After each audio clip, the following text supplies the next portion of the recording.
So here we are in Henrique Street, named after Basil Henriques, but back in 1888, Berner Street, in the site of the first murder on the night that has become known as the double event, 30th of September 1888. It's about 3 weeks after the murder of Annie Chapman, and in that time the famous Dear Boss letter has been received by the Central News Agency on the 27th of September. The talk on the street was now very much of Jack the Ripper.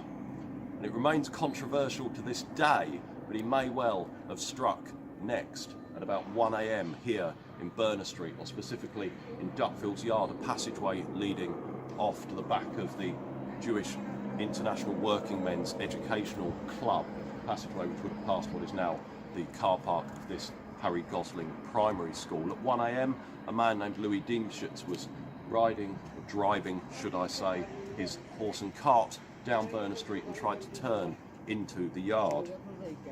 The horse shied, would go no further. Diemschutz leapt down, tried to find out what had so disturbed his steed. He lit a match, and what he discovered was the body of 44-year-old Swedish woman Elizabeth Stride. Yes, her throat had been cut, but crucially she had no other mutilations.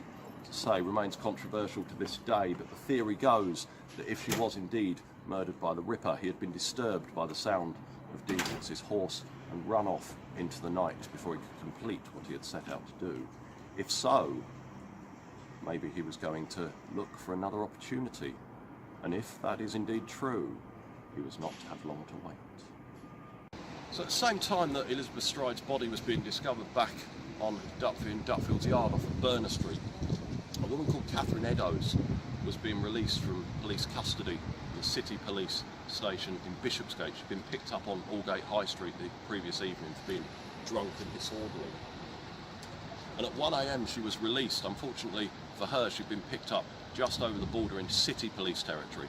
All the crimes up to this point have been investigated by the Metropolitan Police, but the City patrol the square mile as they do today, a very separate police force. And they have various different policies, such as they would only lock their drunks up until they felt they were sober enough to release. And so unfortunately, 1 AM, the same time that Elizabeth Stride's body is being discovered, with a good night old cock to the desk sergeant, Catherine Eddows was released and made her way not back towards her previous lodgings in Whitechapel, but back further into the city and here to Mitre Square, back then a dark and dingy place before these recent renovations.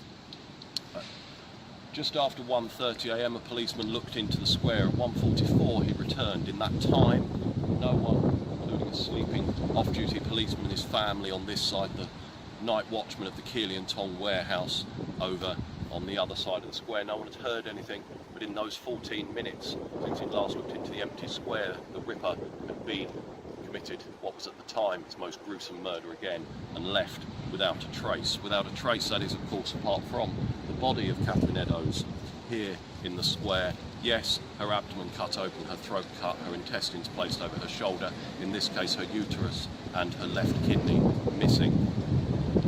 Her face had also been attacked. There were 2 deep V-shaped cuts to her cheeks, and the end of her nose had been almost sliced off.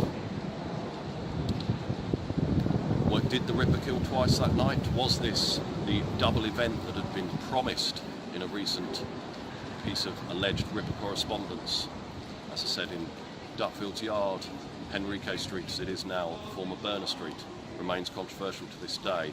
Nonetheless, here we are, a very popular place with Ripper tours. There is one passing on my left as we speak. Here we are in the only site, the only crime committed in the City of London, any Ripper crime at least, plenty of